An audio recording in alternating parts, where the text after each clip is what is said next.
తాకట్లో ఉన్న మీ బంగారాన్ని విడిపించి ఆ రోజు ధరకే కొనబడుతుంది ఆచారి గోల్డ్. వైసీపీ ఎంపీ మిథున్ రెడ్డికి ఏసీబీ కోర్టు గుడ్ న్యూస్ చెప్పింది. మధ్యంతర బెయిల్ మంజూరు చేసింది. ఈ నెల 9న ఉపరాష్ట్రపతి ఎన్నికలు జరగబోతున్నాయి. ఉపరాష్ట్రపతి ఎన్నికల్లో YCP MP Mithun Reddy vote హక్కును వినియోగించుకోబోతున్నారు. తర్వాత ఈ నెల 11న తిరిగి సరెండర్ కావాలని వైసీపీ ఎంపీ మిథున్ రెడ్డికి ఏసీబీ కోర్టు ఆదేశాలు జారీ చేసింది. ఈ నెల 11న వైసీపీ ఎంపీ మిథున్ రెడ్డి తిరిగి సరెండర్ అవుతారు ఏసీబీ కోర్టు ఆదేశాల మేరకు.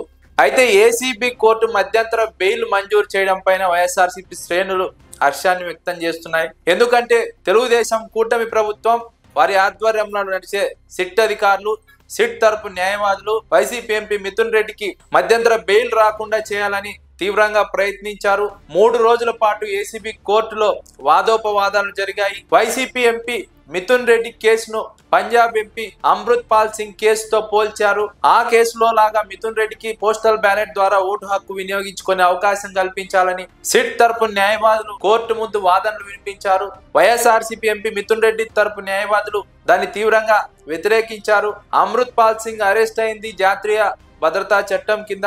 మిథున్ రెడ్డి అరెస్ట్ అయింది లిక్కర్ కేసులో. అసలు సాక్ష్యాలు ఆధారాలు లేనటువంటి లిక్కర్ కేసులో. ఆ కేసును ఈ కేసును ఎలా పోల్చి చూస్తారు, ఎలా ఒకే ఘాటిన కట్టేస్తారు, ఎలా ఒకే విధంగా చూస్తారు అంటూ వైఎస్ఆర్సీపీ ఎంపీ మిథున్ రెడ్డి తరపు న్యాయవాదులు వాదించారు.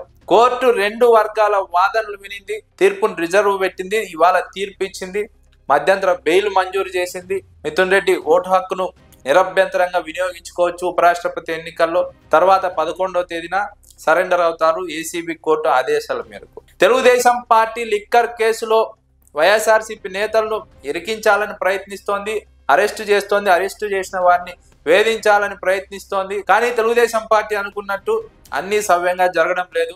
అందులో భాగంగానే మిథున్ రెడ్డికి మధ్యంతర బెయిల్ వచ్చింది. మధ్యంతర బెయిల్ రావడం తెలుగుదేశం పార్టీకి మింగుడు పడడం లేదు. ఎందుకంటే మిథున్ రెడ్డిని ఓటు హక్కు వినియోగించకుండా చూడాలని తీవ్ర ప్రయత్నాలు చేశారు. ఆ ప్రయత్నాలన్నీ బూడిదలో పోసిన పన్నీర్ అయ్యాయి. కోర్టు మిథున్ రెడ్డికి అనుకూలంగా ఆదేశాలు ఇచ్చింది. మధ్యంతర బెయిల్ మంజూరు చేసింది. దీంతో తెలుగుదేశం పార్టీ నోట్లో పచ్చి వెలక్కాయ పడ్డట్టుగా పరిస్థితి తయారైంది. తెలుగుదేశం పార్టీ ఇంకెన్ని ప్రయత్నాలు చేసినా లిక్కర్ కేసులో వైఎస్ఆర్సీపీ నేతలను ఏమీ చేయలేరన్న వాదన రాజకీయ వర్గాల్లో వినిపిస్తోంది. ఎందుకంటే ఆ కేసులో సాక్ష్యాలు ఆధారాలు ఉంటే ఈ పార్టీకే కీలకమైన అడుగు ముందుకు పడి ఉండేది. కానీ ఆ కేసు పూర్తిగా రాజకీయ ప్రేరేపితం, రాజకీయ కుట్ర.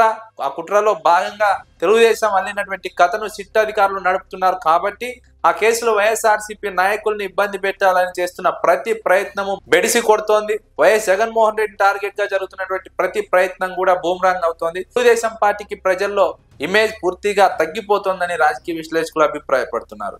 మీరు బంగారం తాకట్టు పెట్టి ఆ బంగారం డబ్బులు కట్టలేక ఇబ్బంది పడుతున్నారా? ఆచారి గోల్డ్ వాళ్ళు మీ బంగారం కొని మీ లోన్ తీర్చి మిగిలిన డబ్బులు మీకు ఇచ్చేస్తారు.